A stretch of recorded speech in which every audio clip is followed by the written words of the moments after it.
He is an author. From the Company of Shadows is the book, an expose on CIA operations and the abuse of secrecy. He is a former CIA officer, intelligence and counterterrorism expert, held several high-level positions in CIA. His assignments included protective agent for the director of the CIA, counterintelligence espionage investigator, overseas counterterrorism operations officer, internal security investigator, assistant team leader for an anti-terrorism tactical assault team, and polygraph examiner.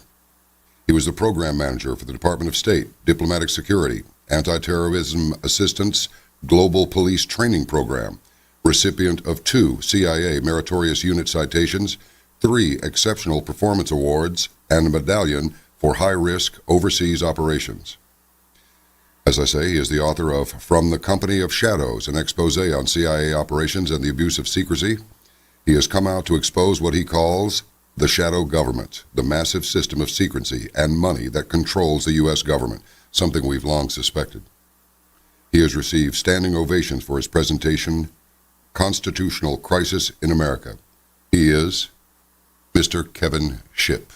First time on Caravan to Midnight. Welcome, sir.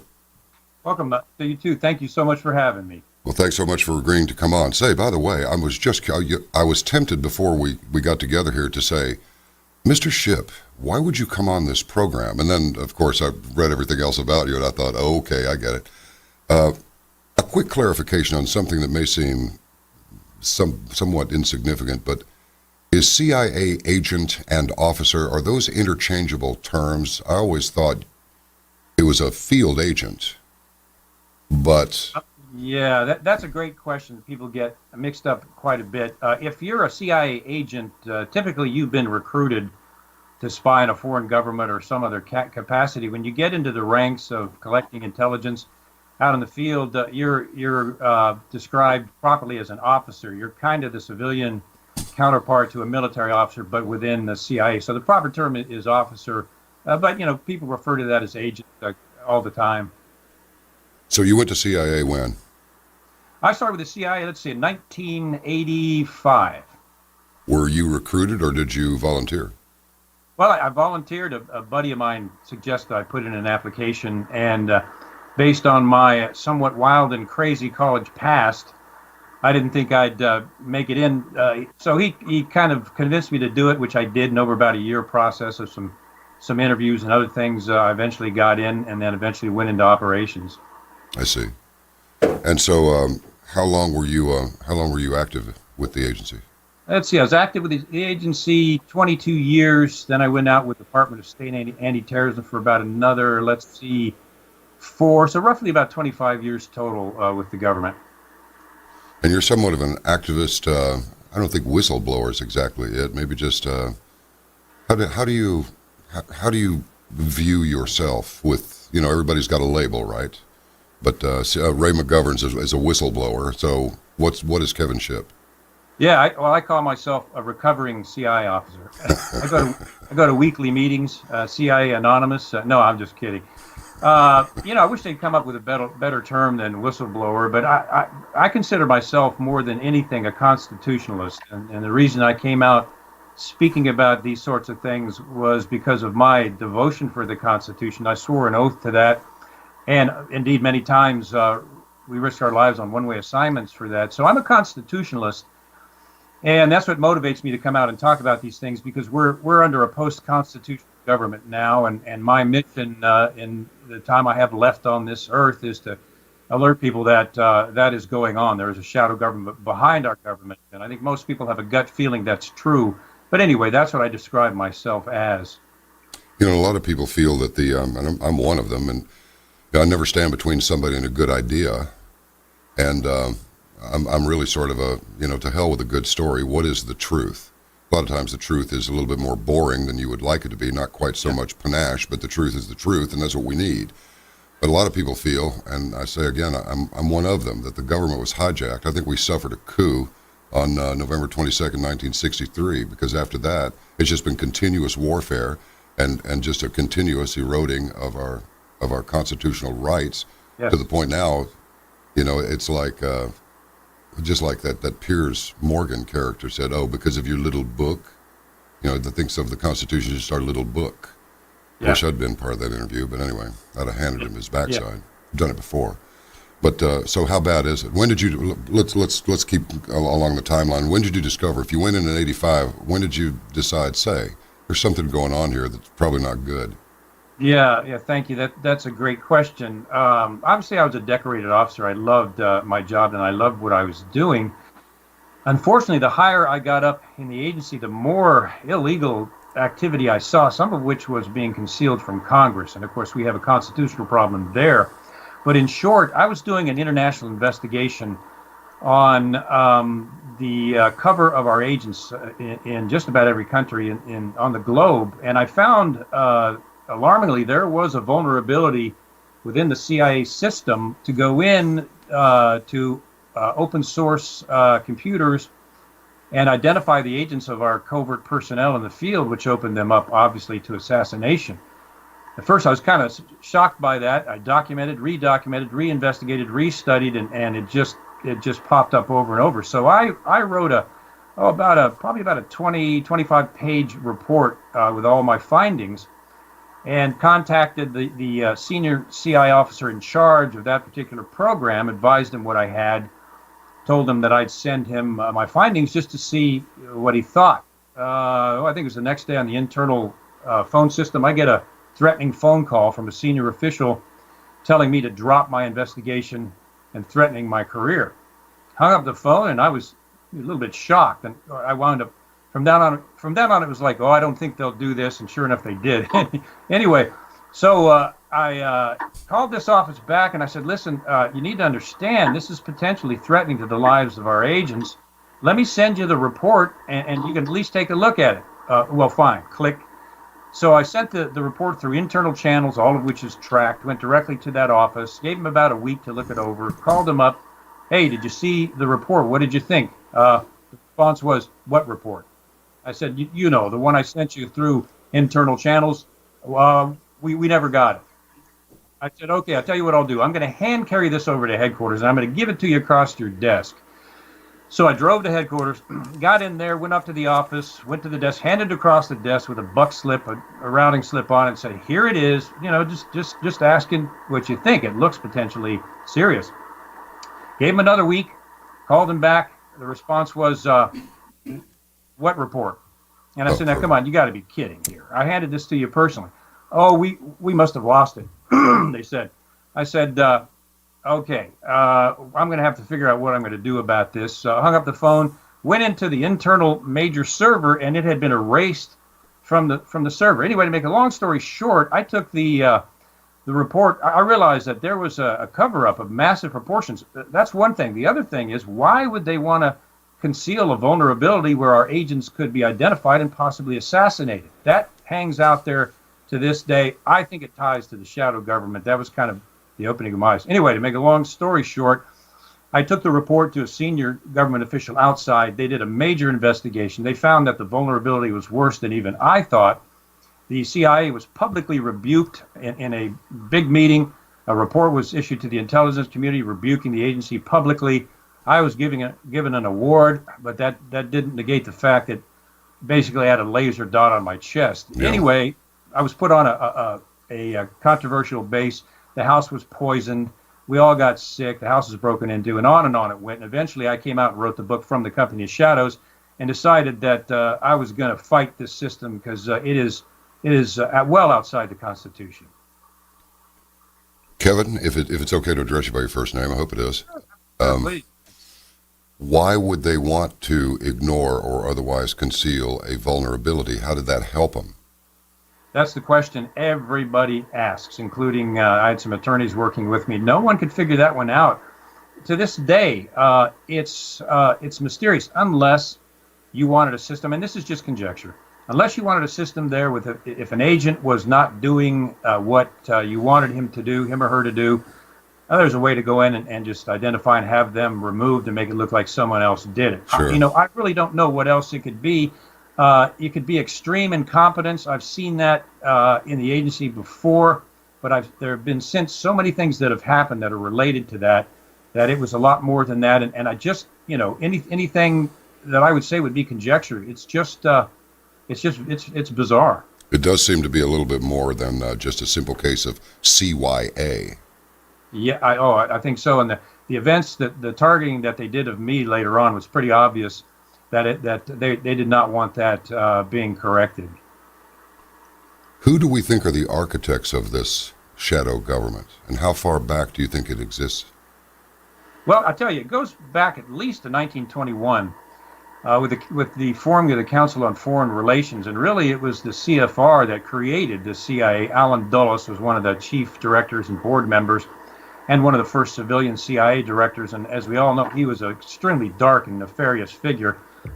Excuse me. He was responsible for MK Ultra, Operation Mockingbird, and all these other heinous programs. So the CFR was connected into Wall Street. Dulles and his brother were connected to Wall Street. So the CIA was connected directly to Wall Street banking from its very beginning, and the CFR. The CFR has had, at least 16 CIA directors that have come out of there, cabinet level members of the government, presidents, and on and on. So it goes back to the Council on Foreign Relations, which resulted in the creation of the Federal Reserve. We've got this massive system, kind of a global now financial system, much of which is under the current, that is locked in and connected with this huge system of secrecy that functions outside of Congress and the Senate. It's tied directly into the military-industrial complex with multi-billion-dollar secret programs. Of course, Eisenhower called that the military-industrial complex. It's funny that what Eisenhower's original term was the congressional military-industrial complex. So he had Congress tied right in there, but he was convinced to take that out before his speech. So this congressional military-industrial complex is bound and operated by this massive system of secrecy from the CFR down to the CIA, now the NSA. The money and power flows from these secret agencies to the multitude of gigantic government contractors who have billions of covert contracts, excuse me, that are all tied into this system of secrecy. All the COs, all the secretaries, all the logistics people sign secrecy agreements, so they're bound by an oath not to talk about anything, even if it's illegal, that they see in context of the program. And of course, these corporate and central banking tentacles go to the mainstream media and affect their board of directors. So we've got this is the shadow government that I described. And just to break it down, if I may, there are, since 9/11 that we know of, 10,000 secret sites within the United States, not outside the U.S. Within the U.S., there's 10,000 secret government sites. Not even Congress knows about all of them. There's 1,271 major, we call them Beltway bandits, major contractors working for secret government programs. There is 4.8 million Americans that we know of that hold government security clearances. About 900,000 hold top secret clearances. The Congressional Military Industrial Complex, there are hundreds of thousands of employees that have been given security clearances, basically commanded to sign what's called the secrecy agreement, which gives away their right to trial by court, their right to reveal any illegal operations. So the government has got its tentacles all through the United States and has hundreds of thousands of Americans bound by secrecy agreements operating in these secret programs, all tied into the billions of taxpayer dollars that go through the central banks, through the Federal Reserve, and tie into these covert programs, many of which the Congress doesn't even know about. So the shadow government is not one single group of men and women sitting in a smoke-filled room behind the White House or the Capitol building. It's much more massive and complex than that, and essentially we've allowed a monster to be created. So does that suggest that there must be some centralized control? Well, the centralized control still rests with the CIA. The CIA, despite the creation of the Director of National Intelligence after the CIA's last scandal, the CIA is the hub of the wheel, and the difference with the CIA is, in the National Security Act of 1947, that laid out the CIA's authority in collecting intelligence. Nowhere in the National Security Act of 1947 is an authorization for the CIA to engage in covert operations, especially without the knowledge of Congress. If I may, let me read the wording to you, and we'll see how far out of the Constitution the CIA has gotten. The National Security Act of 1947 says the CIA can, quote, perform such other functions and duties related to intelligence affecting the national security as the National Security Council may from time to time direct. That says nothing about the CIA being able to conduct unilaterally its own covert operations. Nothing about that at all, especially within the United States. But that broad wording was taken to create this monolith of CIA operations using billions of taxpayer funds and money in budgets that are secret so that no one can see them. And that all came out of that little clause, which really does not give the CIA constitutional authority to do these things. Oh, boy. So who do we see about that? Well, I got to tell you, I have to be honest with you. We've created this monster. It is self-sustaining, and of course, it will eliminate any dissension against it. It comes back, and we're seeing bizarre things happening after the recent election with the current president and the intelligence community. It all comes back to we the people. The reason that I kind of came out again is to just encourage credible news outlets like yours to keep what you're doing, because our national media is gone. It is state-run. It is state-controlled. I think everyone knows that, and it's obvious. It's now up to the alternative, credible news programs like yours and others to get this message out to people, and for people to start becoming aware of this and rising up and standing against it and making it public. The first thing that has to be done is this shadow government, some people call it the deep state, has got to be revealed to public so everyone sees it. That's the first step. What do you make of all of this stuff with 50 GOP officials warn Donald Trump would push national security at risk? I ran the CIA, now I'm endorsing Hillary Clinton. Former CIA chief, I think it must have been Morell. Putin recruited Trump as an unwitting agent of Russia. I mean, what is all of this? Well, in my 20 years with government, I've never seen anything like this. We know that the CIA released some false documents on President Trump intentionally. John Brennan avoided the question, would not state that it did not come from him personally. We've seen top secret conversations leaked from the White House several times, the most recent of which was Lieutenant General Flynn. We've seen Chuck Schumer came out in a bizarre statement when asked about Trump challenging the CIA intelligence community. Schumer said, well, he better be careful because the intelligence community has ways of getting back at you. Just sit and think about that a little bit. This is at least it was, a constitutional government, and he's threatening a president-elect with retribution from the intelligence community. This is the shadow government that I'm talking about. This is the CIA and the covert operations that I'm talking about that are functioning outside the Constitution without the knowledge of Congress, and they have got this massive system of intimidation and threats where not even Congress has the fortitude to challenge them. So there is a war right now between the Trump administration and intelligence, specifically the CIA, which does not want Trump looking into their dirty laundry, which he has said that he will do. And if someone did look into the dirty laundry, what do we think we might find about John Brennan? That person, this is really maybe inappropriate, but just look, John Brennan looks crazy to me, and always did. And he's probably a really bright guy, and I'm pretty sure he couldn't have held that position as long as he did unless he was a bright guy. But he sure seems just a little bit unhinged. And now he's not director anymore, so where does a guy like that go? There's a three-part question for you. Is he nuts? What's in his dirty laundry, and what's he doing now, I wonder? Well, I think he's a pretty nefarious figure. He was the Undersecretary for Counterterrorism when Benghazi happened, and he was behind pulling the strings of Benghazi, which was a false flag event. The video was more of a cover-up of the fact that they were running guns that wound up at the hands of Al-Qaeda and all the way up into ISIS. that was the big oh no moment, oops moment for the Obama administration. But so John Brennan eventually was selected specifically by Barack Obama to be the director of the CIA. John Brennan was the chief of station in Saudi Arabia about 20 years ago, where he converted to Islam and has been a Muslim ever since, a practicing Muslim.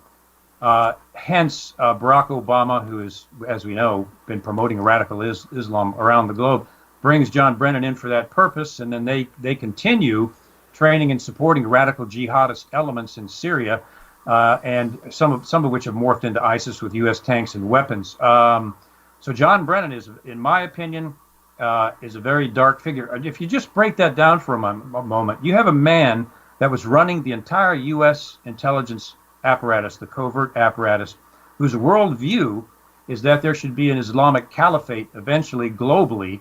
And this man is sitting in a constitutional American government as the director of the CIA. I mean, philosophically, you got some dichotomy there. And then we know that he carried out Obama's Presidential Study Directive 11, which is still classified as the secret government would do. But basically, we know that that was a directive to start supporting the Islamic Muslim Brotherhood and installing them in the Libyan government and other things. So Brennan was behind all those things, and a very dark figure, in my opinion.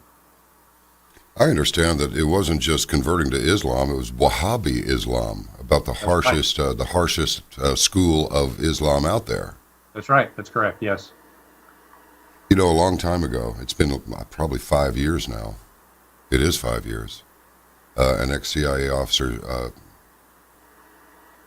not going to say he told me, that might not be good, but anyway, I got the idea that from speaking with him for about 2 hours over a lunch. He happened to be in this part of the world. And he said every level of the security service has been penetrated by the Muslim Brotherhood or somebody associated with Islam. He said they've got encrypted email accounts that you've never heard of before. They communicate with each other regularly. He said the entire apparatus has been penetrated. Do you find that to be a credible suggestion?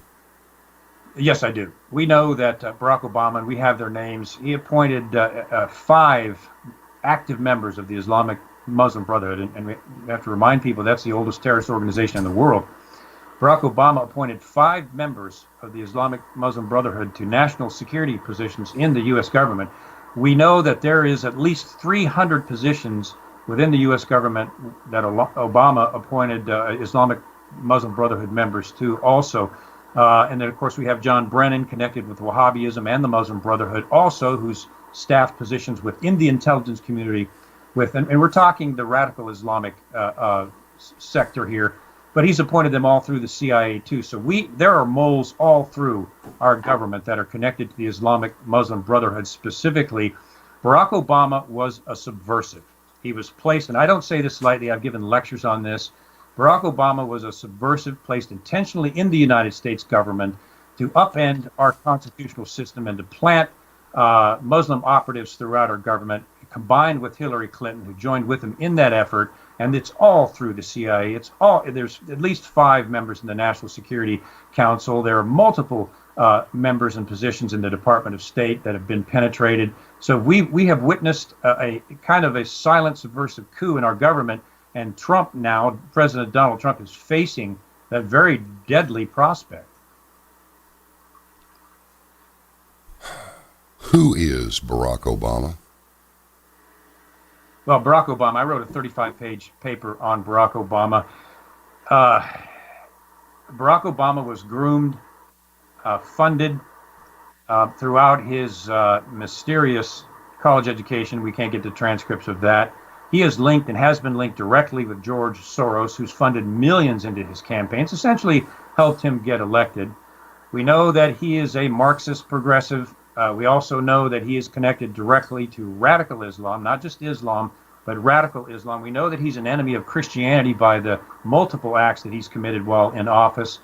He is, the old story about a Manchurian candidate. He doesn't fit that profile exactly, but he does, from a counterintelligence perspective, he does fit the profile of a subversive agent that's been planted in the United States government. I know that sounds bizarre. I am absolutely convinced it's true. I have a lecture on the subversion of America where I go in and I think document that pretty well, that that's indeed who Barack Obama was and is. And we know now that he is spearheading an effort to remove Donald Trump from the presidency, along with George Soros. That is sedition. That is a criminal act. But no one has reached that level of investigation yet. So he, in my opinion, he was a subversive agent into the United States government. I think there's plenty of evidence for that.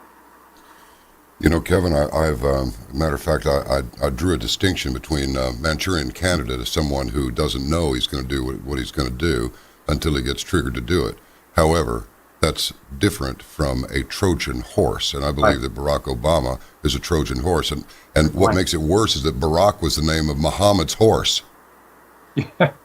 Yeah, well, I can see I guess there may be a resemblance there. I don't know. I'm kidding, but well, that's from the "you can't make this stuff up" department. Bullseye. And no, I think you're absolutely right. I think he's well aware. There's no doubt he was well aware of what he was being groomed to do and where he was going. There's no doubt about that. He has a very unpleasant past. If you look into it, his connections are Marxist, without a doubt.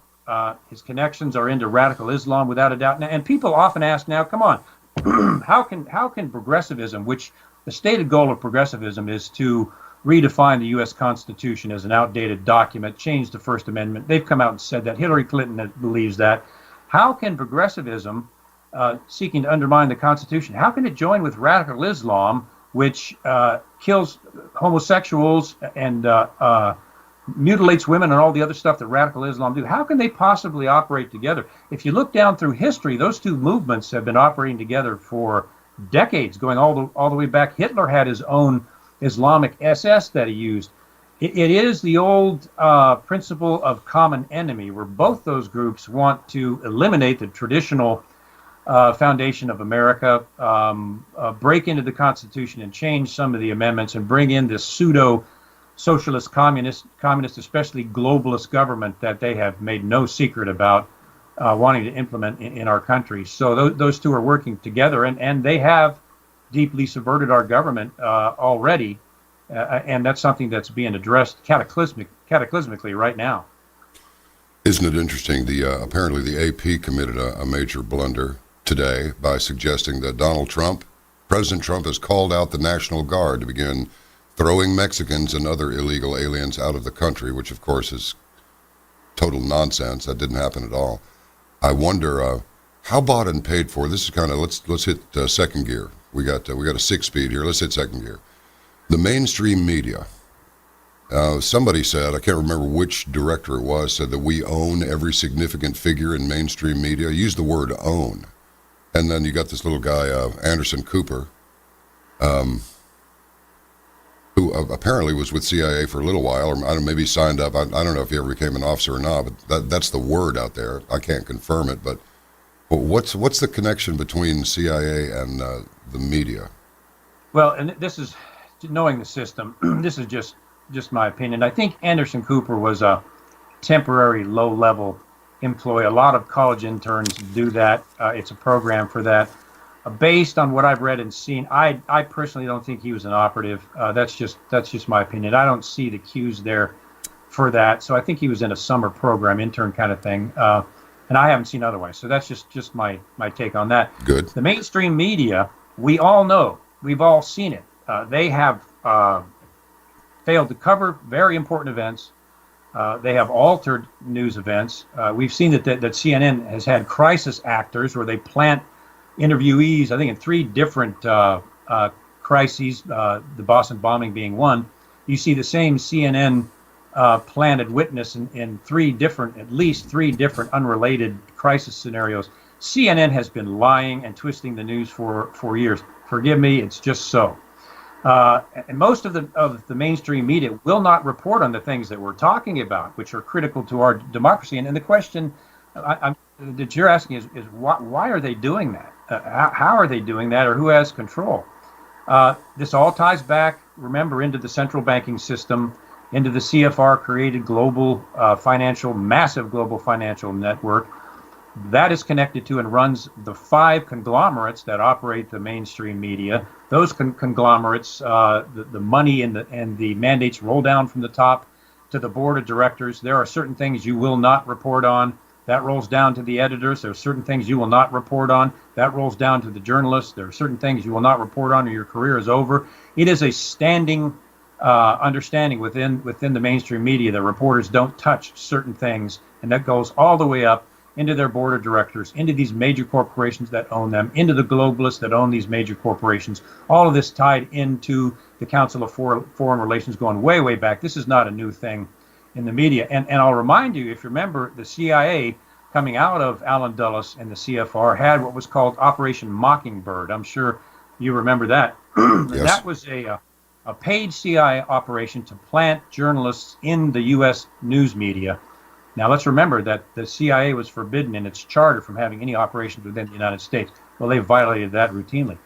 Operation Mockingbird seeded journalists into the U.S. national press and paid them to write propaganda stories in favor of the CIA and CIA operations. Now, people will say, well, yeah, that was long ago and that's been done away with. We have to remember that Operation Mockingbird was allegedly ceased by George W. Bush Sr. in 1976. But what people don't realize is the wording that Bush Sr. put in there was journalists will no longer be paid by the CIA to produce stories. The program is now voluntary. So Operation Mockingbird did not go away, as many people think. It's not an old CIA program that's been done away with. In the case, just a quick example, when I wrote From the Company of Shadows, and produced that book, it was a war between the CIA and I to get a lot of those things out. So when I first went public with my story under the threat of possible prison, thinking that going to this particular major news outlet I'd be going to freedom of the press and getting the story out there. To my shock, for 30 days I went back and forth with this national paper saying, where's the story? Well, we're working on it. Turns out this paper went straight to the CIA, told them what I had reported them, told them what I had come out as a whistleblower would be the term, and advised the CIA of everything I was doing. So there are reporters in major news networks. If I mentioned their name, you would know. One in particular, excuse me, will never, ever report. I've been watching for 12 years. Will never say anything negative about the CIA. Will never report on a scandal about the CIA, and there's been plenty of them. The CIA hacked into the Senate computers, which is a felony. But this particular major anchor man who has his own show will only report on favorable things for the CIA and will never and has never said anything negative about the agency. What does that tell me? That tells me that he's signed an agreement with them at some time in the past as part of their connected journalist program, and there are more out there like that. So the press is under all of those influences. It's under the massive elite banking system influence, the 5 conglomerate corporations that own it, and then also the intelligence community that is tied into the central bankers and these corporations as well. So you got this massive system that's bearing down on our media, and our national media is gone. It is now state-run, and essentially that part of our Constitution and our democracy is over. Oh my God. How about CIA and the drug trade? Well, I reluctantly endorsed a book called Operation Gladio by who is now a friend of mine, Paul Williams, which I recommend everybody should read. I have that book. Yeah, you've had him on? Have not had him on yet. Yeah, he'd be a good guest. He sent me the book and asked if I'd endorse it. Operation Gladio was a false flag event. It actually happened. It's true. There's plenty of documentation where the CIA took former German SS agents, protected their identities, sent them into specifically Italy, Sweden, and France to set up false terrorist organizations against what they perceived were socialist communist governments. And then the CIA staged false terrorist attacks. I think they killed 419 people trying to make it look like the Italian government did it. To fund that program, they connected with the mafia and ran drugs into the United States, into the inner city, into districts where there was a lot of jazz and heroin addiction. Took the millions of dollars, ran that through the Vatican bank, which is a secret bank, and then funded these false flag terrorist cells in Italy, France, and other places. So we've seen what the CIA will do. We have seen how they'll do it. And Operation Gladio, the secret alliance between the Mafia, the CIA, and the Vatican. I would recommend people read that. After I read the whole thing, there's 2,000 footnotes in there. I had to endorse it. Every time I endorse something as a CIA officer, I take a bit of personal risk. But after reading that book and looking at Paul's footnotes, I had to endorse it because that indeed is exactly what the CIA has done. And they've done other false flags, several of them, going all the way back to the Vietnam War. So the false flags with the CIA it's a standard operating procedure. You know, we spoke with a fellow named Jim Clemente. He was with Quantico for a long time, and actually the Mandy Patinkin character in Criminal Minds is Jim Clemente. And I was talking to him about FBI must be getting tired of cleaning up CIA messes. And he said, everything CIA does is illegal. You can't operate inside the country legally. And no country is going to say, yeah, sure, come on in, do your thing. He said, so everything they do is illegal. And he didn't actually say this, but he suggested that, yeah, they are kind of tired of cleaning up CIA messes. They do it all the time. Yeah, well, when I was in counterintelligence, I was co-located with the FBI, working some major cases that had come out. We were looking for moles, and eventually we did find one, and that's history now. And the FBI and the CIA are blood enemies, and they still are. And I worked directly with an FBI agent when I was fighting, when our house had been broken into and we were poisoned on this secret base. The FBI agent told me, I think you're getting set up. This is after the expose of the vulnerability. And I'm telling you, I'm with the FBI on that one. It's a constant source of frustration. They know that the CIA breaks the law with impunity. And that's the problem, with impunity. And the worst part is not just outside the CIA. I went out and did operations. I know what we do. I abide by my oath, and there's things, of course, I'll keep with me until I leave this earth. But within the United States, and I'm sure the FBI has a lot of chagrin over this, within the United States, the CIA is conducting operations. And that is absolutely serious. And they broke into our house, painted chemicals on the ceiling. The house was poisoned. Having been them, I trapped the house with recordings and tapes, and I caught them. But the fact that they would even be able to do that within the United States is a felony, multiple felonies. The fact that, and this is documented out there in the press, the CIA broke in to the Senate Select Committee's computer systems on Capitol Hill and accessed the CIA torture report. The CIA broke into Senate computers within the United States. That is multiple felonies under John Brennan. Did anyone go to prison for that? No. Was anybody indicted for that? No. Was Brennan fired for that or indicted himself? No. It just kind of drifted away. So I would have to agree with the FBI on that. They and again, they're an illegal entity going all the way back to the National Security Act. So I would have to agree with the FBI on that. They break the law. That's what they do. That's their operational mandate or procedure. They call it plausible denial. That's who the CIA is. I was taught to lie. I was taught to do things like this. And eventually you realize that it gets to the point where this is just flat out unconstitutional. This has got to stop. So I think the FBI is, I'd have to agree with them on that one. You know, this journalist, Glenn Greenwald, said today, I think it must be today, according to this article, the deep state, although there's no precise or scientific definition, generally refers to the agencies in Washington that are permanent power factions. They stay and exercise power even as presidents are elected, who are elected come and go, and they typically exercise their power in secret. Okay, so everybody knows this. The question is there any way to, if not stop it, slow it down? We see that that agreement regarding Syria, that kind of fell apart. So, I mean, this is amazing. Does somebody up there really want a war with Russia, and the military-industrial complex feels like, hey, we're going to cash in on this, we're going to make a lot of money? It's like, Vlad Putin is not some pushover. Vlad Putin will fight you. I mean, what? Right. Are they that crazy, Kevin?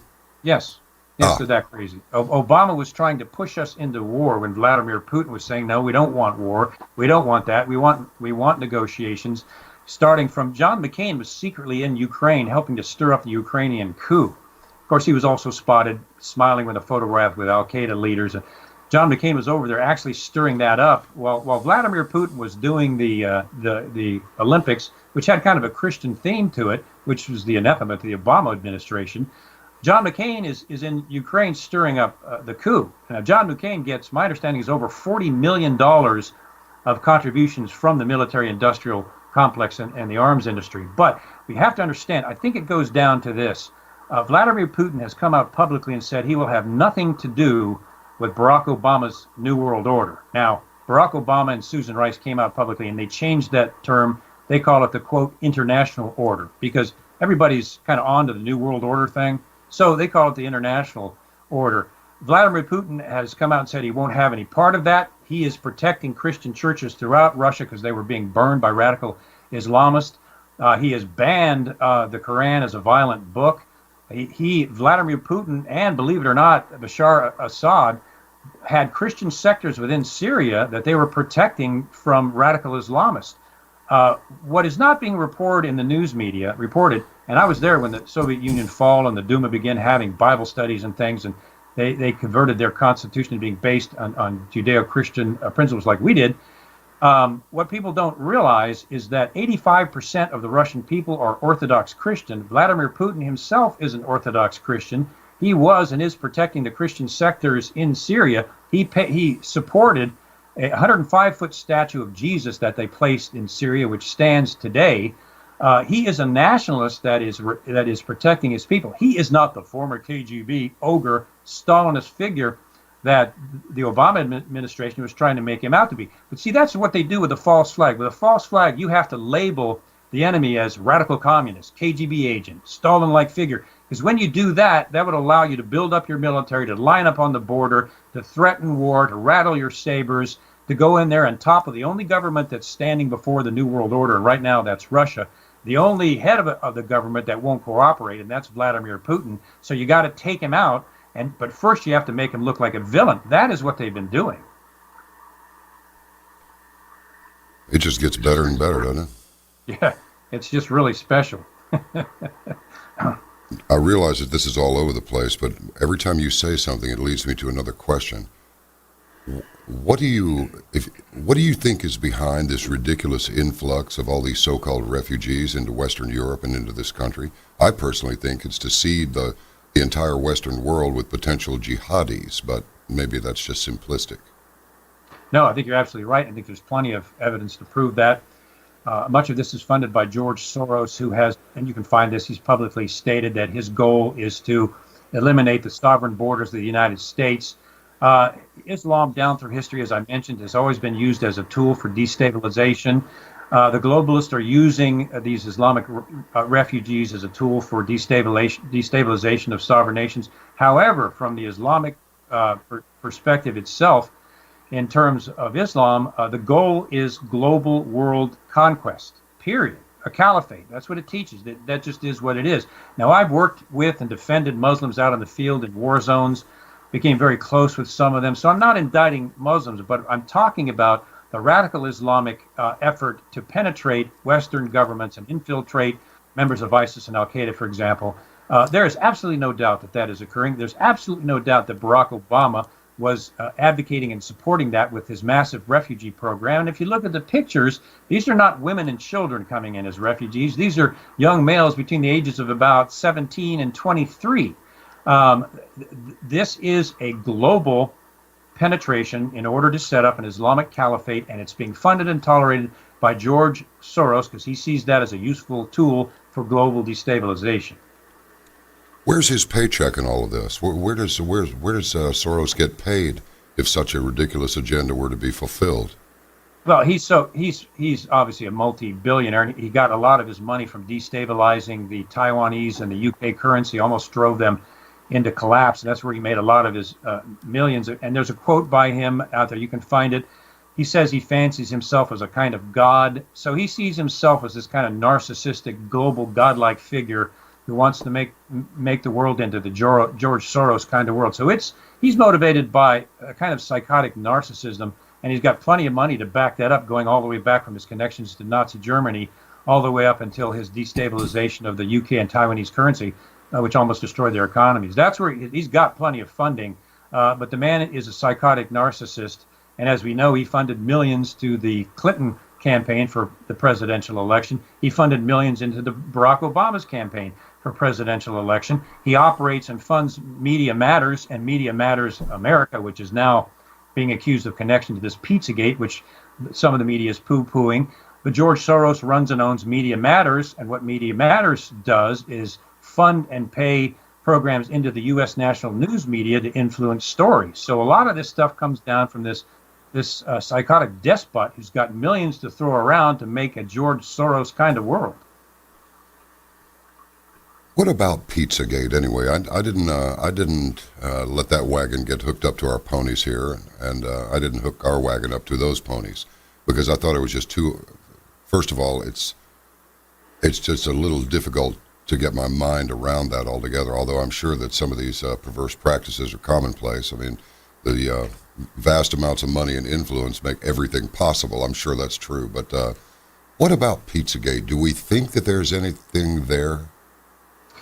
Well, nobody wants to touch that subject because no one wants to be accused of spreading conspiracy information that's fallacious. Nobody wants to have their security at risk if this thing does exist. I try to take everything objectively as an analyst, and if you analyze everything regarding Pizzagate and just lay the facts out there's some bizarre things. Now, you always have to say no one's accusing anyone of a crime. No one's accusing anyone of any wrongdoing, but there are some pretty alarming things out there relating to. I think it's pretty clear there's an international child trafficking ring, a pedophilia ring. There is indications that is in and throughout the U.S. government. Regarding Pizzagate, it all started with WikiLeaks' release of John Podesta's emails, as you may know. And then and I have to say, some very good internet investigators, civilian internet investigators, did quite a remarkable job in gathering all this information. But if you look at Podesta's emails, you find little references in there that match the code words that the FBI has for pedophile rings. And I won't go into them because they're kind of disgusting. Then you go into the websites associated with Comet Pizza, which is connected to Podesta's emails. And Comet Pizza, these have all been scrubbed now, but some of these investigators still have the screenshots. Some of the people connected to Comet Pizza make references to having relations with young boys and small children, and there's bizarre art that shows children being raped in artistic pictures, and it goes into one of Podesta's emails. Talked about Tony Podesta asked him if John Podesta was going to attend a spirit cooking party, and if you look at spirit cooking, that is an occult satanic practice. It's kind of disgusting, but you mix blood with some other bodily fluids, and then you drink it to gain spiritual energy. You bake cakes that look like a corpse with blood, and you eat part of the cake. I mean, that is out there. That is actually accurate. So these things are hanging out there factually for people to see. Now, we know that George Soros gave at least $13,000 contribution to Comet Pizza. We know that the Comet Pizza owner is described as one of the most powerful person in Washington, D.C. This is the owner of a pizza restaurant. We now know, and this is documented, so I can say it, the owner of Comet Pizza is the former gay lover of the head of George Soros Media Matters America, David Brock.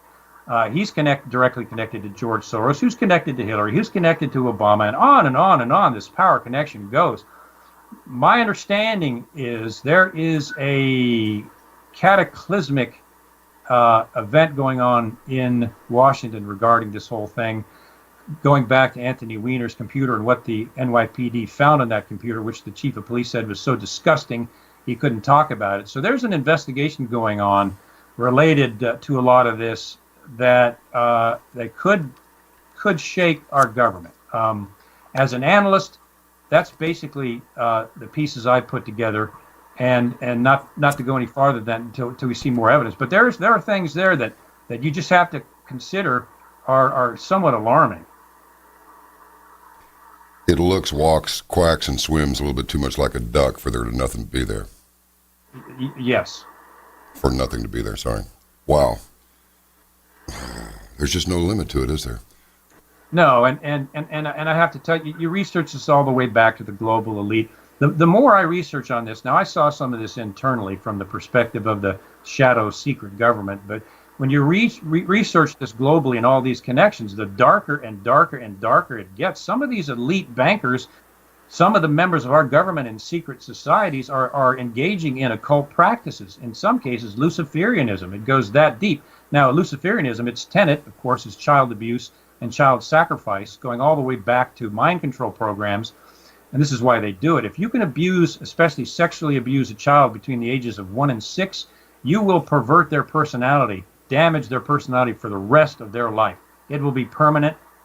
They will be gone, and they'll be, I guess, basically your slaves for the rest of their lives. That's the principle behind satanic pedophilia, child abuse. And there are rings going all the way to the UK government and into the United States that actually practice these things. As shocking as it is going on.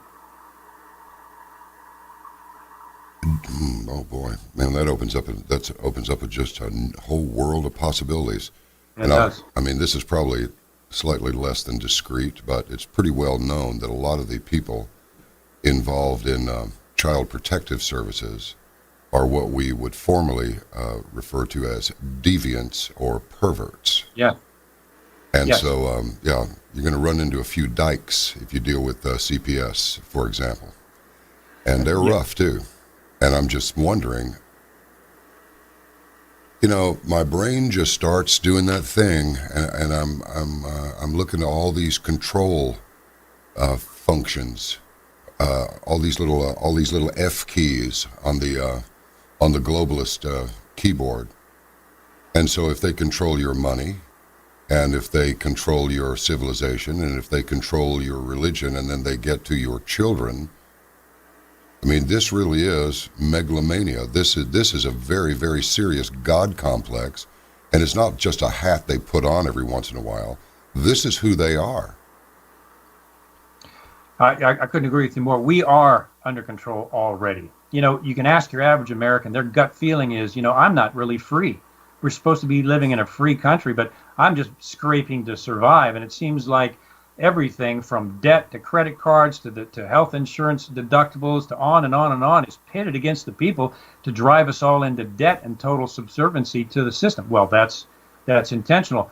We are living in basically on an electronic plantation. It's been described as an electronic concentration camp. There is no more privacy. Everything we do, say, type, talk about on our phone, text, send via the email is monitored by the government, is stored in the Utah data center in Utah. There is no more privacy. We are watched every move that we make, and they'll tell you, well, the NSA program, domestic surveillance program, was done away with. Well, that's not true. They've reinstituted under the new cybersecurity laws, and all the data that the NSA collected on not terrorists, you and I, 1.5 billion bits a day for all those years is still stored in the NSA Utah data center. They didn't erase all the stuff they collected on us. It's still there. So we are controlled. Our survival financially is controlled by the central banks. You remember the Federal Reserve was created by the CFR. The Federal Reserve controls every financial aspect of our lives. The interest rate on our credit cards, our home loans, and all those things that could drive us into financial ruin with a stroke of a key. Publishing fake money, putting our economy at risk. So the Federal Reserve is controlling Americans 100%. Without a doubt, the Federal Reserve, connected to the CFR, connected to the CIA, connected to the NSA, are monitoring everything we do and say on our computers and our electronic devices. So, no, we're no longer free. No, we no longer live under a constitutional government. And yes, we are controlled all the way down to the education of our children. Inevitably, we'll have to cover this for a minute, and that is the Russian hacking in the election. What exactly got hacked? Well, let me start by saying much of this is a ruse. The allegations are that the Russians hacked into the DNC computer systems. Now, they've morphed that into the Russians supporting Donald Trump to be elected. They morphed that into the Trump administration having regular contact with the Russians to help them in the elections, all of which is a lie. There was a hack into the DNC computers. That information was provided to WikiLeaks, and WikiLeaks dutifully released that to the public. WikiLeaks, Julian Assange himself, A former British ambassador himself has said, no, that information didn't come from a hack. It was personally provided to us, hand delivered to us by a certain protected party. So even WikiLeaks says it wasn't a Russian hack. But the dark cabal that, in my view, is trying to bring down the Trump administration is using that to make it look like Hillary Clinton lost the election, not because of the millions of people that had had enough and came out, but she lost the election because the Russians hacked into the DNC, provided that information, that hurt her, and Trump used that to win. That is all bogus. It's a grand propaganda campaign. It's really an intelligence operations program, essentially. So do the Russians hack into computer systems? I put this on my Facebook page all the time when these, especially MSN articles come out. You have to read, when they put out a front page story, they know that most people are just going to look at the picture and read maybe the first 2 paragraphs. So they always bury the caveat. They've been doing this for 20 years.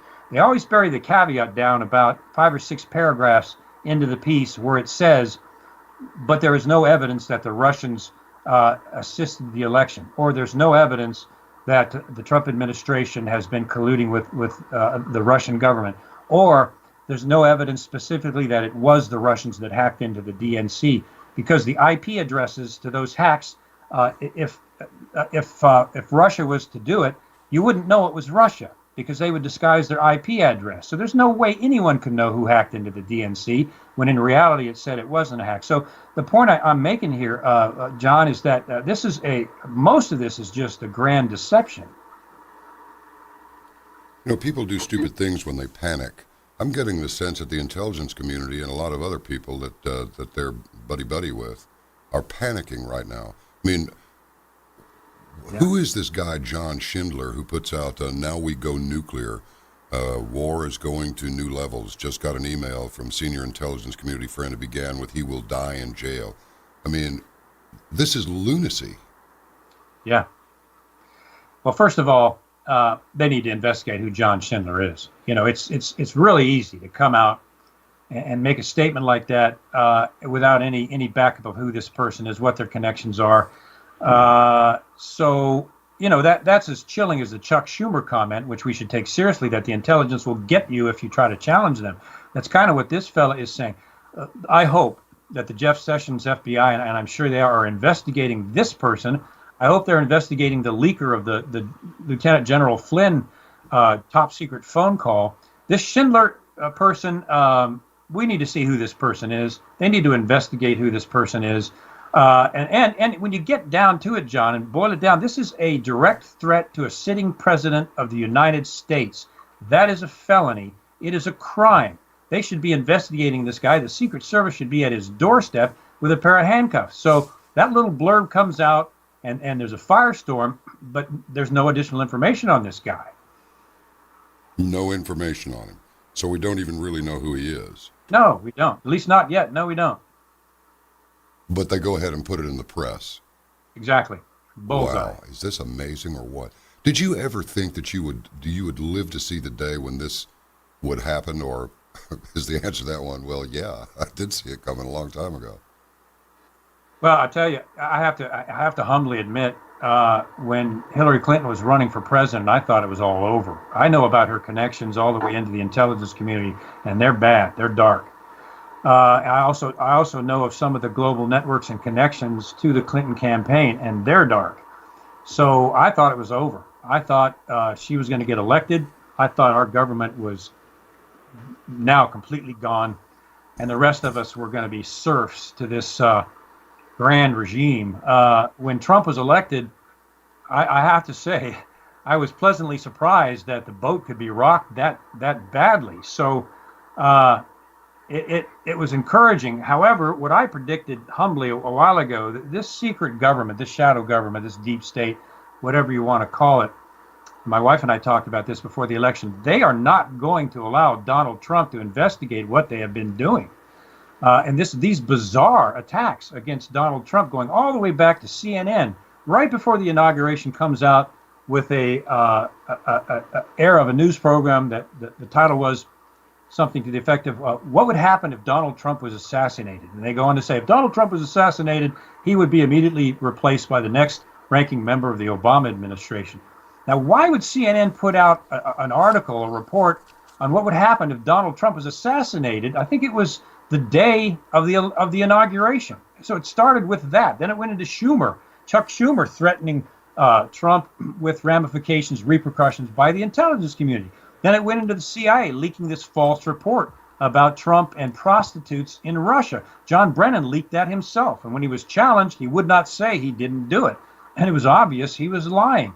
Then it goes on to this Schindler releasing this statement. And it goes on and on and on. The shadow government. All right, we've got him back. What happened to your internet? Do you know? I'll tell you, this has never happened before. The entire internet connection went completely down. This is a hardline fiber optic cable.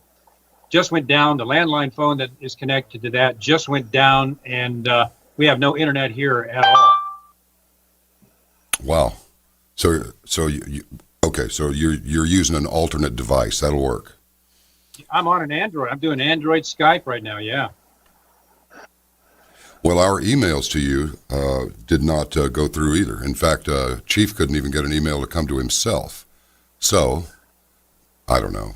Conspiracy theory? Maybe they don't want us talking, something? I don't know. I can tell you this has never happened to me before. That's not surprising. It's strange to say the least. Well, let's carry on as best we can then. Listen, thanks for hanging in there. I mean, a lot of times people throw up their hands and just say, technical issues, I'm going to lunch. See you. But I appreciate your hanging in there. Sure, no worries. I'll tell you, some of us have been messed with this in the past, been on some other radio programs where it happened to them. I just push through this stuff. We're not going to let this happen. Yeah, it's interesting. The attacks that they're making on various journalists and radio personalities and this and that. I mean, here and there, I don't hear too much about it. But when there is one of these attacks, it's just ridiculous, and it's obvious what it is. So yeah. Well, oh boy, yeah, I was a little worried there for a minute. I don't mind telling you. I'm not worried, but let's say deeply concerned. Let's see. I was, like I said, this has never happened to our connection before, so it's out of the ordinary. Mm-hmm. Let me ask you this. A lot of people say that presidents are selected, not elected. If you agree with that, then can we get an idea how far back prior to the election is the selection made? Well, we remember that, as we all know, there's not a two-party system in this country anymore. It's a duopoly. The Republican and Democratic parties are one and the same. If you don't look at their rhetoric, if you look what they do when they're in office, they join together to stop some pretty important legislation that tries to go through. But the election of the president goes all the way back, once again, to the Federal Reserve, the Council of Foreign Relations, the global bankers. They pump their money and put all their money behind the candidate of choice, whether it be Republican or Democrat. So that's why we don't see your average, maybe outside of Donald Trump, you don't see your average Joe who wants to run for office and has impressive credentials. They never even get close. Ron Paul got pretty close, but of course they accepted him out. So these candidates are chosen by the global bankers and the financial elites, and in many cases the intelligence community, the shadow government, well in advance, by picking them, funding their campaigns. The RNC and the DNC both do that. It's not a matter of the candidate that is appealing to the American people. They picked a candidate that will march to their tune well before, even before the primaries, that candidate is selected. You can watch that happen as they sift through the who's going to run process and eliminate any voices that kind of oppose the kind of the global side of things. So these candidates, and I think there's plenty of information out there revealing this, these candidates are picked well before the primaries. The two-party system is a sham. Yeah, it kind of seems that way. I mean, I was just going through this thing yesterday about, of course, I find Ann Coulter to be a little bit, she's a little on the aggressive side, and sometimes she says things that I wish she wouldn't say. But she did make a very, very keen observation that's pretty clear to most of us anyway. But now that you mention it, Ann, these 6 bills that were ready to go against Barack Obama's Obamacare while he's still in office. Now, since Mr. Trump has taken over, nothing has happened. Not a thing. That's right. Yeah. And you have to ask yourself why. You have to ask yourself why the backbone of the GOP is resisting the Republican president's directives. And of course, you've got John McCain and Lindsey Graham. What those two characters have in the closet, I'll never know. But they have been resisting Trump even before he got elected. Usually, maybe they have some skeletons in their closet. I know there's a big blackmail ring in Washington, but there's some things there, some issues. But this GOP is Americans should be angry and should have been angry at the rhinos or the neocons in the GOP for some time, because they say they're going to do something and then they just don't do it. And Obamacare is a prime example. So much so in their Obamacare meeting, I think day before yesterday, Rand Paul, whom I have a lot of respect, got up and walked out because it was obvious to him that they had no intention of repealing Obamacare and no intention of putting a proper replacement in place. And so far it's a gain. Well, it seems to me that to repeal Obamacare, all they'd have to do is just say, look, this is what we're going to do.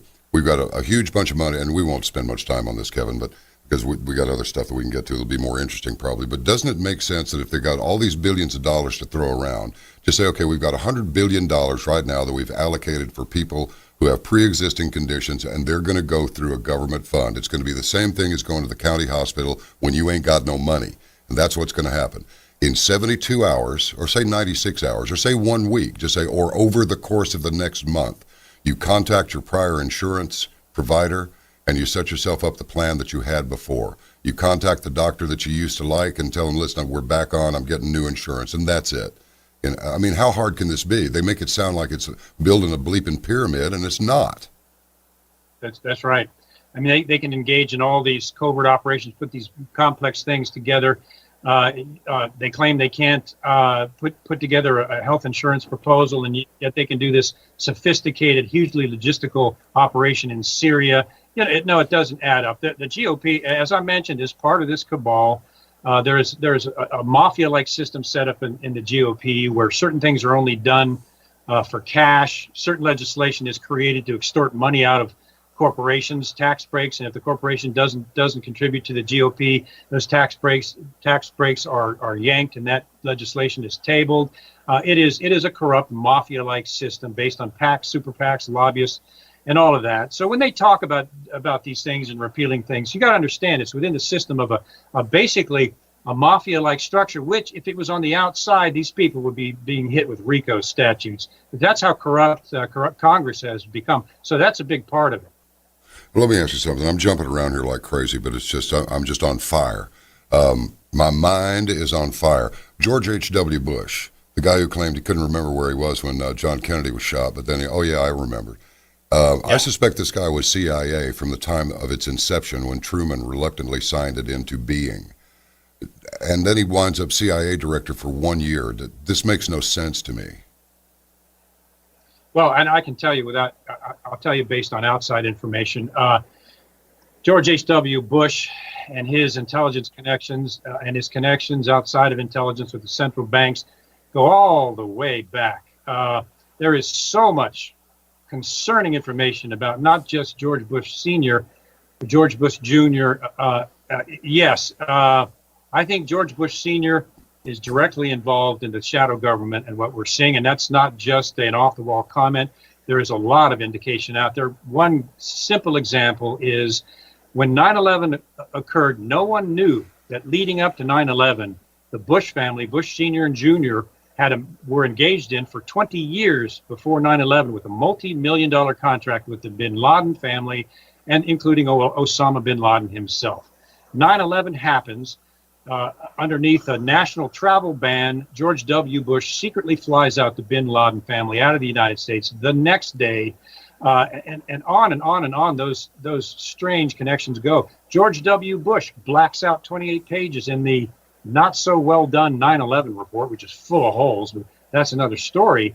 George W. Bush, as president, commands that 28 pages of the 9/11 report be blacked out. Well, it turns out that it's relatively solid that those 28 pages regarding 9/11 reveal Saudi Arabia's intelligence connection to the actual attacks and the attackers themselves. The Saudi connection, not just to that, but there's a Saudi connection to the Bush family and an economic, talk about a conflict of interest with the bin Laden family and the Bushes going back 20 years before 9/11.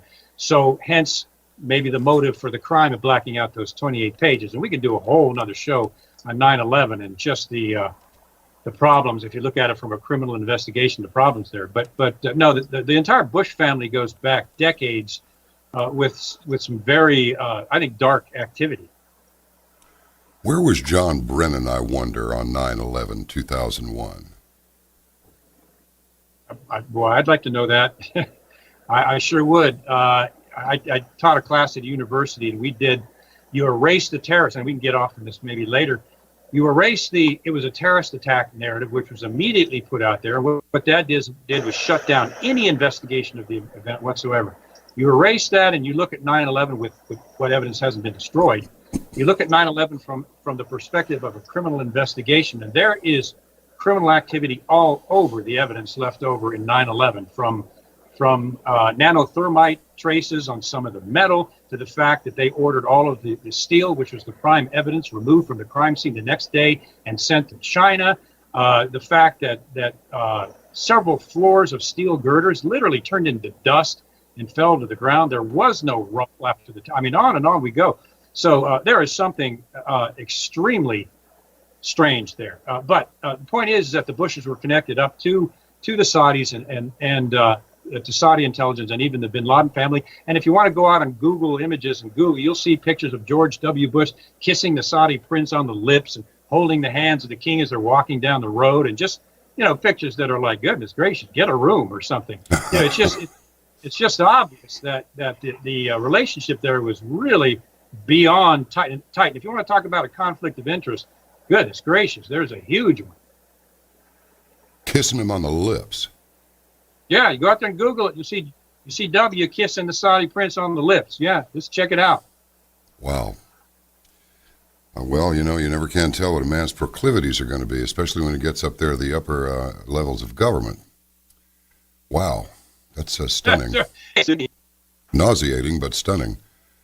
Say, speaking of false flags and so forth, well, a lot of people, the moment that I saw those buildings come down, I mean, I'm not going to go into any detail here, and none of it can be proved, and most of the people involved have died early. I don't know why. I think it's probably too many trips to Jack in the Box and Taco Bell that caused it. But we used to blow stuff up all the time. I mean, I was in the Army ROTC program in high school, and while I was excited to be a part of it, there was a small part of me that was appalled at what 15 and 16-year-old boys were being taught, how to garrote people with piano wire. I mean, all kinds of stuff. Teach us improvised explosive device construction, all kinds of stuff. So we said, hey, what the hell? Let's go out there and play with some of this stuff. So we did. And we didn't let off anything really big, certainly not enough to take down a gigantic skyscraper. But the moment that I saw those towers come down, nobody is going to tell me that wasn't controlled demolition. Nobody is going to tell me that. I couldn't agree with you more. All the structural engineers that I've talked to have said that was a controlled demolition. There are 2,500 architects and structural engineers, and these called Architects and Engineers for Truth. I recommend people go out and check out their findings. Yeah, we talk to Richard Gage sometimes. I'm sorry? We talk to Richard Gage sometimes. I'm sorry, I didn't mean to interrupt. A beautiful source, and I'd encourage everybody to check that out. Every single one of them.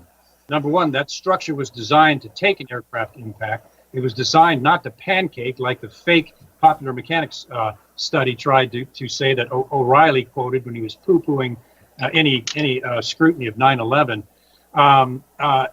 Every structural engineer that has looked at that knows of a certainty it's a controlled demolition. Then you set the World Trade Center towers aside, which came down in their footprint, in pure dust with no rubble. There was almost no seismic activity. So let's set that aside for a moment. Then, as you know, look at Tower 7. Tower 7, without a doubt, was a controlled demolition. It was not hit by a plane. That building came down in classical controlled demolition fashion. And for somebody to deny that, they've either got to be foolish, afraid of what the truth really is, or part of this narrative that it's just a conspiracy theory to oppose the so-called 9/11 report. From the perspective of a criminal investigation, there's no doubt in my mind that that was a criminal act. Yeah, and then, I was a little worried about when Mr. Trump started saying, yeah, the CIA, these are the same people that told us Saddam Hussein had nuclear weapons. And I thought to myself, don't start a brawl with CIA until you get in there and get yourself some people you can actually trust. And finding some people you're going to trust is going to be a little bit of a stretch. Yeah.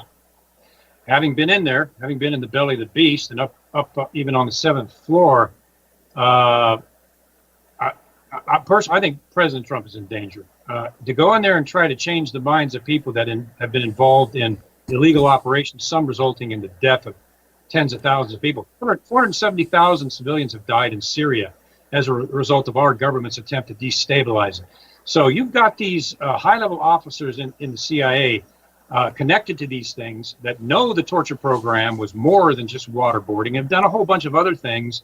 And the president is coming in to scrutinize that. Do you think they're going to sit back and not try to take that president out? That's what we're seeing. We're seeing the CIA literally try to remove a sitting president. They already got to his senior national security advisor and took out Mike Flynn by leaking a top secret phone call in which there was no criminal activity, which the FBI has come out and said. I mean, you can take this all the way back to JFK. I hope Trump understands the monster that he's up against. I just hope he does, because within the CIA, it's dark and it's extensive and it goes to high levels. Yeah, Kevin, I know I'm in the South. I know down here in the South, we actually are in the Southwest, but as far as the liberal progressive is concerned, then, he's a Southerner, so he clings to his gun and his Bible, to which I respond, you bet I do, both of them. What's wrong with it? Okay. Yeah. And I'll tell you, I really get the sense, this is sort of a two-part deal.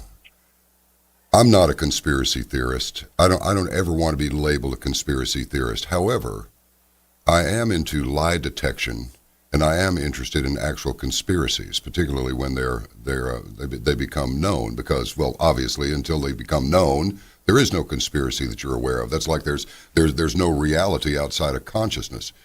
But how real is the permeation of this occult devil worship, Luciferian, eating children, drinking bodily fluids that we know what they are, and their spirit cooking? I mean, is this widespread with these people? Because it seems like it, even if it isn't. That's yes. Just to answer your question, that's quite shocking. I mean, I'll measure my words here. Going all the way back to Aleister Crowley, some of the satanic occult activity that the elite bankers were involved in there. There is a former Army general connected to the NSA by the name of Michael Aquino. I don't know if you've heard of him. He was a practicing Satanist within the U.S. Army. He wrote a paper called From Psyops to Mind War, essentially how to control the minds of not just the enemy, but the American people. He co-authored that paper with a person I'm not going to go into right now. He's still out there writing Temple of Set satanic Bible books. I think he's got 4 out now. He was accused of being part of this pedophilia ring. Way back then, there were 50 children that came out and personally identified him as part of this ring. Now, Keno is still out there. Jimmy Savile over in the UK, there's a pedophilia ring in the UK. I am convinced, as well as many others are, if you look at Denny Hastert and others within the Congress, that ring extends itself into the Congress and the Senate itself. I think some of that may be coming out soon. It all leads back to occultism and Luciferianism, because pedophilia is at the center of worshiping Satan or Lucifer. To spirit cooking is taking the soul of a child through child rape to gain satanic energy for yourself. And these people they really believe this stuff, and that's what spirit cooking is all about. That is in John Podesta's email. Pictures of this woman doing spirit cooking, this occult Luciferian lady, are out there where people can see them. Excuse me, John Podesta, Tony Podesta, this lady and others are connected to the highest levels of our government, including Hillary Clinton, George Soros, and several other ranking people in our government that have had interactions with this lady to these spirit cooking parties and all of this. It is satanic in nature, in which it centers around child abuse, and I explain why they do that. It is extensive. It goes all the way back to the Vatican. They just arrested 10,000 Catholic priests in Australia for pedophilia. And we think that the government is starting to move secretly on this. They just arrested 750 men and women involved in pedophilia in California, arrested them, busted up their pedophilia ring. They arrested another big ring. I think it was 400 or some people in Philadelphia. This is all within the last 30 days. So this ring is extensive. It is. New message is received from. Forgive me. I had It's to move okay. this droid because our net went down. So I'm having a multitask here. Sorry about that. It's all right. Do what you got to do. It's all right.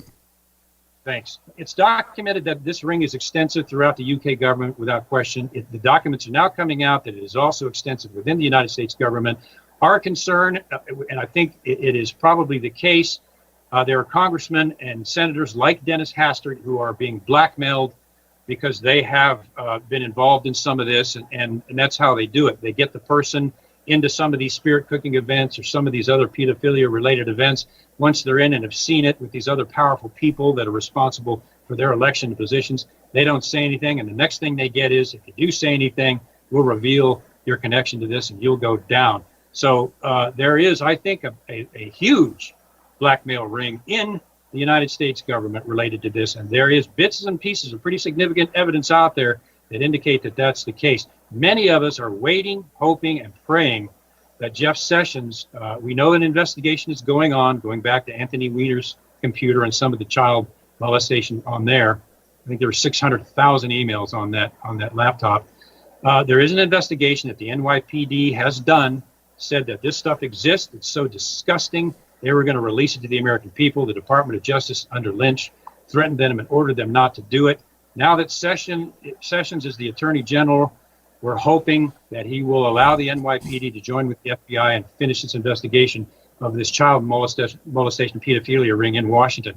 That's where we are right now. It's all hovering under the surface. I talk with several people about this regularly. We are waiting and hoping that the arrests begin. I have been told that some of the people involved in this are at such a level that it could cause a constitutional crisis if arrest warrants are issued and they are removed from high-level positions. And so this thing is just kind of hovering under the surface here, and many of us are just waiting to see what Sessions is going to do. You know, I don't know how you're going to react to this one, Kevin, but if I'm going to be honest here, I can either be discreet or I can be honest. I think the reason Donald Trump was elected president is because enough people prayed to God Almighty to deliver us from that bitch Hillary Clinton. Sorry, did I just say that out loud? She is a corrupt bag of pus. Everybody knows this. And I honestly think that prayer is what did this. I really do, because, look, there can't be one without the other, right? So if these people protect themselves and they cover themselves with their occult satanic practices, well, why would you have a devil if you didn't have a God? I mean, that's right. I agree with you, yes.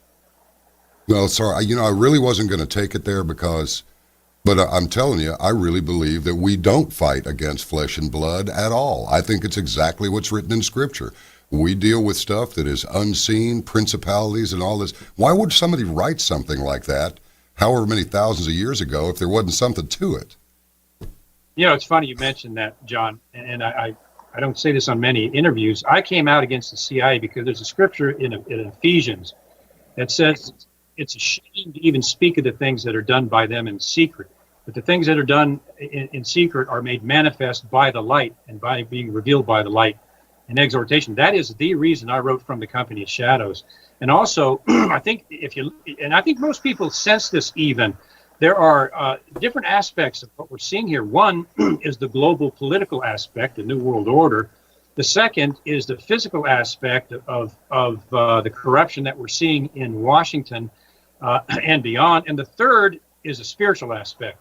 What did the Apostle Paul write? We don't fight against a war against flesh and blood, but against principalities and powers, spiritual wickedness in high places. I think you nailed it. I think we're up against an unbelievable dark cloud of darkness and evil that hangs over Washington, D.C. Hillary Clinton, in my view, is one of the most wicked women who's walked on this earth. And that goes all the way back to her past and the antithesis of everything Christian. Why would the Obama administration, why would Hillary Clinton go so adamantly against Christian groups, both through the IRS? Why would they ignore the Holocaust that's going on in the Middle East when over 100,000 Christians have been burned, beheaded, and little children have been raped? Ignored that. The State Department has ignored the human rights position that was created to defend that. Why would Obama refuse to attend all the Christian holidays at the White House, but attend all the Muslim holidays? Why would Hillary Clinton push for abortion up to the 9th month of pregnancy just before birth? These powers of darkness, and I'm kind of glad you went this way because I don't get much chance to talk about this. I saw some of this in the CIA, of course. This is a war against the powers of darkness that were just about to take over this country.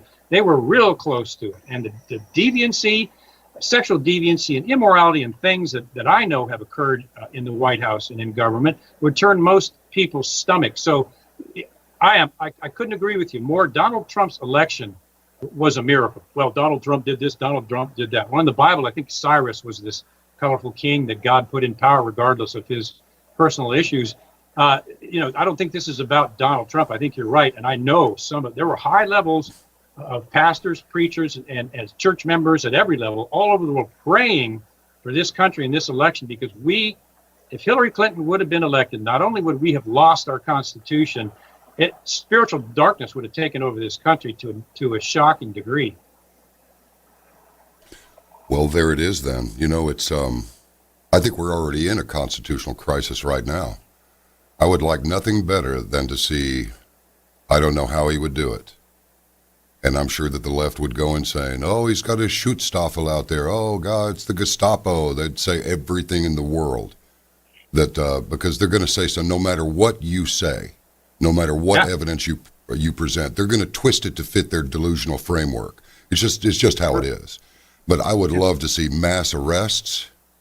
And frankly, those who are convicted of treason should suffer the penalty for those convicted of treason on public display, and just say, we haven't done a public execution in a long time, but we're going to do it now, right on the White House lawn. Now, that's probably really insane to some people, but wouldn't it send a message? This is what happens when you threaten the lives, let alone the property, let alone the progeny, let alone the future. This is what happens when you betray your people, when you betray this quality and level of trust, and you betray it, this is what happens.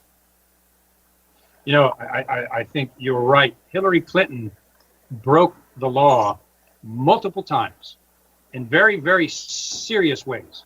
We know, I'm convinced, as well as others with some connections are as well, that there is a massive pedophilia ring that involves high-level leadership in the Congress and Senate and other sectors of the government. As dark and as wicked as you could possibly imagine. We know that Barack Obama committed treason by placing members of the Islamic Muslim Brotherhood in high-level national security positions with access to top-secret CIA information and the highest, most sensitive information of our government that, in my opinion, is now in the hands of the Muslim Brotherhood. They just busted 3 IT technicians that were being used by all members of the Senate and Congressional Intelligence committees that had access to all of their information. They were members of the Islamic Muslim Brotherhood. They've just been arrested. All of that top secret information has been given out to Islamic countries, and it was Barack Obama who put those people in position. These people, and Lord have mercy, let me just call for it. Please, Jeff Sessions, move fast and arrest these people. This is treason. Barack Obama has engaged in treason. He's engaging in sedition now. Hillary Clinton has engaged in multiple felonies in treason. We are convinced there's a pedophilia ring operating in Washington, D.C. Those warrants need to go out regardless of the person's position. Those warrants need to go out, and they need to go now before these people have a chance to flee, to cover themselves, or to counterattack Donald Trump and try to take him out, which is exactly what they're trying to do right now. This is amazing. I wish I could talk to you all day. I really do. This is just amazing. Let me ask you something. This is just out of left field. You know, when I was a kid, my dad was, and I've said this before in the program, so if you know, one indiscretion leads to another, I suppose. But my dad was, he was fast-tracked through submarine school. He was a Pearl Harbor veteran. He was on the USS Maryland, a battleship that was actually a part of it, certainly not all of it. My grandfather, after whom I am named, actually helped build that ship, and then his son winds up getting attacked on it. And I remember as a little kid, I mean, I wasn't as old as even 6. We were in towns frequently like Silver Spring, Maryland, College Park, Maryland. We were in Virginia a lot. We took a trip to Washington, D.C. I don't remember a thing about it. I just remember I stayed in the car, and that was it. And I got a few pictures with my little Polaroid Instamatic. That was later on when I was early teens. And my dad said something really strange one time. And caravanners, bear with me because Mr. Shipp hadn't heard this one. But I said, grandfather, his father, predicted the war with Japan years before it happened. What do you predict? And he got this strange little smile on his face. He said, the thing about the next one is you won't know who you're fighting. And after that, he really kind of became so, he turned into sort of a Henry David Thoreau. He just kind of said to hell with all of it. He was so disillusioned by what was happening in the country that he never spoke of it. And Dad was one of these guys that if he didn't want to say something, he wouldn't. You talk about somebody that could keep a secret. He was 175 pounds his whole life and tough as a railroad spike. But to walk up and talk to him, you just go, this is an intelligent, articulate man. But I mean, they don't make him any tougher than Dad. I mean, as far as being able to withstand whatever. And the day that President Kennedy was assassinated, Dad was real quiet. He was upset for about 30 seconds and then just kind of shook it off. And I always got the feeling that there were some real stories to be heard that never would be. I think there are, yeah. I mean, so which leads me to this. We know what goes on in College Park and Silver Spring. What about Newtown, Connecticut? Some people have said that people have speculated that whole Sandy Hook shooting looks like a total fabrication and nonsense. The first selectman up there even said, when she was asked by Wolfgang Halbig's lawyer, you know, who put that sign out there? She answered, the Department of Homeland Security, and everybody in the room just gasped. We recorded it, our own video cameras. But people have said, well, it's like a witness protection town. Some people have said it's a CIA town. Is there anything creepy about Newtown, or if you knew, could you say? Well, you know, the CIA is like, the way I like to try to put it is, the CIA is like a large kind of dark castle. And inside that castle, there's dark rooms. You can only have access to one dark room if you signed a blood oath to get in that room. And there are inner rooms within the castle that the people in that room don't know about. You have to sign an additional blood oath to get into those rooms. And the higher you go up until you see the really, really horrible things that happen at the top of the castle. That's the way the CIA is compartmented. So I never saw anything like that operation within the agency. Let me just caveat that there. Sandy Hook, from an analytical perspective, this is the way I approach so-called conspiracy theories. Let us remember that evolution is still a theory. It's still taught as a theory, despite, you know, it's taught as fact. And there's a lot of scientific, my background's in biology, and there's a lot of holes in the theory, but evolution is a theory. It's a model presented to try to explain how things came into existence. So a conspiracy theory, a legitimate one, is something that has a lot of very strange facts that need to be investigated and proved it is either true or it's not. So there's nothing wrong with a conspiracy theory. As a matter of fact, that label was invented by the CIA to cover up some of the things it was doing. Oh, just tell them it's a conspiracy theory. So when someone calls something a conspiracy theory, I think that's a reason to investigate it further. With Sandy Hook, and I'm no expert on Sandy Hook, but just based on the things I read, there needs to be more of an investigation on that. There's strange things that happened there. Photographs of a young girl who showed up there and has been seen at other scenes, and on it goes. And the question would arise, and this is kind of, I guess, maybe where my humble expertise comes in. My graduate degree is in forensic psychophysiology, which is a big word for detecting deception. Wow. And what the government will do is when they offer a multi-billion-dollar contract or what have you to any group, they will mandate that they sign a CIA secrecy agreement, which binds them for life. They don't know this, but it eliminates their right to a jury trial. It eliminates most of their constitutional rights, and if they violate or reveal any classified information, even if it's illegal, they will go to prison. So if there's any sort of operation involving domestic citizens, they will be papered and threatened like that, and that would explain why no one is talking. So in terms of Sandy Hook, I'm no expert on that, but based on what I've seen, people need to stay on that like a coat of paint, keep documenting these facts, put them together in an objective analysis, and then using those facts, come to a conclusion with what that is. I think a lot of people have pretty much done that. There's something strange there. I cannot tell you how much I appreciate this conversation. I mean, what a complete delight. I have one more question for you, and then because I know you probably got to eventually go do your thing. Well, Barack Obama's 2 miles from the White House. He has 30,000 activists through this Organizing for America. He has a little upturned chin, which is identical to every little upturned chin I've ever seen on any communist propaganda poster. Yeah. He is a freedom fighter, which is what every murdering dictator calls himself. He's got CIA, and CIA's got him. We know about Frank Marshall Davis. We know that he was a hardcore communist, probably a Soviet agent, and probably a double agent, maybe even a triple. Yes. Go on. Right. Sorry? The CIA knows all that. You're right. Okay. This is just surmise. I could have been a good analyst, but the dough wasn't there, so I decided to do something else. But here's the thing. Do we have the perfect storm forming for a coup? And do we have enough liberal progressive willing idiots, as Joseph Stalin called Americans, who supported and espoused the virtues of communism here in this country? He wasn't referring to his own people. He was referring to us with that useful idiots tag, the left progressives. Do we think that are the makings here for a real no-kidding coup/revolution, color revolution?